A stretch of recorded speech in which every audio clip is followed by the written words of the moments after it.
मुंबई से नागपुर जाने वाला पुराना राष्ट्रीय राजमार्ग हाईवे 27। दिन में यह बस सड़क है, रात में यह किसी और का इलाका हो जाता है, खास तौर पर किलोमीटर 143 से 150। ड्राइवर इसे कहते हैं मौत का मोड़। कोई साइन बोर्ड नहीं, कोई चेतावनी नहीं, लेकिन पुराने ड्राइवर नए लड़कों से बस इतना कहते हैं। अगर रात 2 बजे के बाद रेडियो अपने आप बंद हो जाए तो समझ जाना तुम उस हिस्से में घुस चुके हो। और उसी रास्ते पर था राजू यादव, जो नया नया ड्राइवर बना था। लंबी मूंछ, गहरी आंखें, सख्त आवाज। राजू फोन पर बात करते हुए कहता है अरे साहब, डर वो सिर्फ कमजोर लोगों के लिए होता है। अब मैं फोन रखता हूं, मैं आधे रास्ते में हूं। ट्रक में सीमेंट की 280 बोरियां। बारिश रुक रुक कर हो रही थी, सड़क गीली, आसमान काला, दूर दूर बिजली चमक रही थी। राजू ने घड़ी देखी और कहा 2 बजे से पहले ये इलाका पार कर लूंगा। उसने घबराहट छुपाने के लिए एक्सीलेटर थोड़ा और दबा दिया। स्पीड बढ़ी तो जैसे उसे लगा कि डर पीछे छूट जाएगा। फिर उसने हाथ बढ़ाकर रेडियो का नॉब घुमाया और रेडियो चालू कर रेडियो पर पुराना गाना चल रहा था। जिंदगी एक सफर है सुहाना। फिर अचानक आवाज खड़खड़ाई, गाना टूट गया और रेडियो बंद, पूरी तरह शांत। राजू ने नॉब घुमाया, कुछ नहीं। उसने हल्की गाली दी, इसकी तो इसे भी अभी बंद होना था। लेकिन उसी वक्त उसे एहसास हुआ सड़क की आवाज भी बदल गई थी। टायर गीले डामर पर नहीं, जैसे किसी मुलायम चीज पर चल रहे हों। और वहां सड़क किनारे एक आकृति खड़ी थी। हेडलाइट्स ने सामने फैले अंधेरे को चाकू की धार की तरह चीर दिया और उसी रोशनी की सफेद पट्टी में सड़क किनारे एक आकृति खड़ी दिखाई दी। लाल साड़ी, बाल चेहरे पर, हाथ उठाया हुआ जैसे लिफ्ट मांग रही हो। राजू ने भौहें सिकोड़ ली। इस जंगल में ये अकेली औरत? राजू ने अचानक ट्रक की रफ्तार धीमी कर दी। हेडलाइट की रोशनी अब सीधे उस पर पड़ रही थी। ट्रक धीरे धीरे उसके पास पहुंचा। लाल साड़ी पूरी तरह भीग चुकी थी, बाल चेहरे पर चिपके हुए थे और अजीब बात, उसके पैर दिखाई ही नहीं दे रहे थे। राजू का पैर ब्रेक पर गया, लेकिन उसने दबाया नहीं। उसने स्टीयरिंग कसकर पकड़ा और ट्रक आगे बढ़ा दिया। लेकिन जैसे ही ट्रक उसके पास से गुजरा, राजू ने रियर व्यू मिरर में देखा। आईने में उस औरत का चेहरा दिखा। चेहरा पूरा नहीं था, जैसे आधा हिस्सा कुचल गया हो। उसने आगे देखा और खुद को समझाया, कोई चोर लुटेरे होंगे, शायद रात में ड्राइवर को रोकने का नया तरीका। उसने लंबी सांस ली, जैसे अपने ही डर को झूठ साबित कर रहा हो। अकेली औरत बनकर खड़ी हो जाते हैं, फिर गैंग आ जाता होगा। मुझे बेवकूफ नहीं बना सकते। कुछ दूर ट्रक चलाने के बाद राजू ने राहत की सांस ली। हेडलाइट की रोशनी फिर किसी पर पड़ी। वो फिर दिखी। इस बार सड़क के बीच खड़ी थी, ठीक सामने, हाथ नीचे लटकाए हुए, बाल अब भी चेहरे पर। राजू के हाथ अपने आप स्टीयरिंग कस गए। ये फिर से यहां कैसे आ गई? उसने हॉर्न बजाया, लंबा, तेज। वो नहीं हिली। राजू ने आखिरी पल में स्टीयरिंग दाहिने घुमा दिया। ट्रक उसके बिल्कुल पास से निकला। जब मिरर में देख तो सिर्फ खाली सड़क। राजू की सांसें अब भारी हो गईं। उसने पानी पिया, हाथ हल्का कांप रहा था। तभी उसे लगा कोई उसके बगल में बैठा है, जैसे सीट हल्की सी दब गई हो। उसने धीरे धीरे गर्दन घुमाई, सीट खाली, लेकिन सीट बेल्ट अपने आप खींची हुई थी, धीरे धीरे, जैसे किसी की छाती पर तनी हो। और अभी राजू के कान के पास ठंडी हवा लगी और बहुत धीमी आवाज आई, रुक जाते तो छोड़ देती। उसने झटके से सिर घुमाया, कोई नहीं। लेकिन ट्रक के अंदर अब मिट्टी की गंध थी, गीली मिट्टी, और खून की हल्की सी लोहे जैसी महक आ रही थी। उसने सामने देखा, सड़क किनारे एक पुराना सा बोर्ड टिमटिमा रहा था, जिस पर लिखा था, कालीचरण ढाबा पर आपका स्वागत है। राजू कुछ सेकंड चुप बैठा रहा।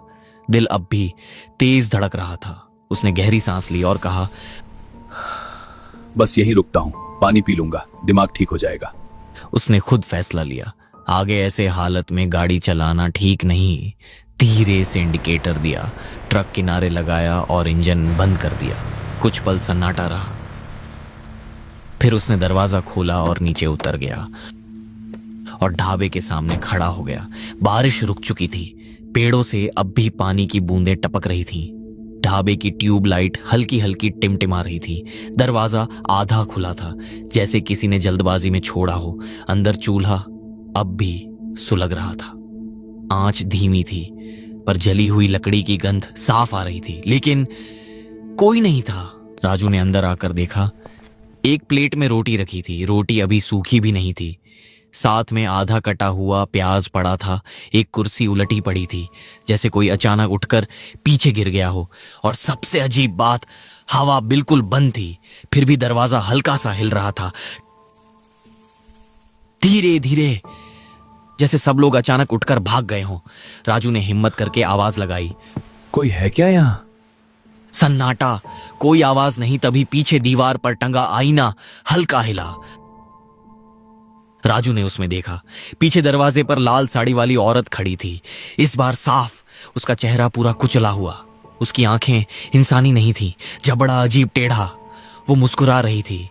धीरे धीरे आईने में वो पास आती गई। राजू ने झटके से पीछे मुड़कर देखा, पीछे कोई नहीं। राजू का गला सूख गया, वो कुछ सेकंड हिल ही नहीं पाया। उसने फिर आईने में देखा, अब वो बिल्कुल उसके पीछे खड़ी थी, इतनी पास कि उसकी ठंडी सांस उसके कान पर महसूस हुई। और उसने फुसफुसाया, मैं जिंदा थी। राजू की रूह कांप उठी। वो जोर से चिल्लाया, आईना टूट गया, कांच के टुकड़े चारों तरफ बिखर गए और ढाबे की सारी लाइटें एक साथ बंद हो गईं। पूरा अंधेरा। राजू जान बचाकर भागा, सीधे ट्रक में कूदा, दरवाजा बंद किया, चाबी घुमाई, लेकिन ट्रक चालू नहीं हो रहा था। चाबी फिर घुमाई, ट्रक का इंजन उसका साथ नहीं दे रहा था। तभी उसे एहसास हुआ, इस बार बगल वाली सीट सच में भरी हुई थी। धीरे धीरे उसने देखा, लाल साड़ी, भीगी हुई, गर्दन उल्टी दिशा में मुड़ी हुई, आंखें सीधे उसकी आंखों में। और वो बोली, अब भागोगे कहाँ राजू? राजू का दिल धड़कना भूल गया। उसने दरवाजा खोला, ट्रक छोड़कर सीधे जंगल की तरफ भागा। पीछे से ट्रक का हॉर्न अपने आप बजने लगा, लंबा, अटूट, जैसे कोई अंदर बैठकर दबा रहा हो। राजू भाग रहा था। पीछे हाईवे पर उसका ट्रक खड़ा था, हेडलाइट्स अब भी जल रही थी, हॉर्न लगातार बज रहा था, जैसे किसी ने अंदर से दबा रखा हो। राजू अंधाधुंध भाग रहा था। अजीब से चीखने की आवाजें आने लगी, आवाजें बदल गईं। हवा नहीं चल रही थी, फिर भी पेड़ों की टहनियां हिल रही थीं, हर कदम भारी। पीछे से वही आवाज। वो मुड़कर देखने की हिम्मत नहीं कर पाया। रास्ता जो सीधा नहीं था, उसे लगा वो सीधा भाग रहा है, लेकिन कुछ मिनट बाद वो उसी जगह खड़ा था।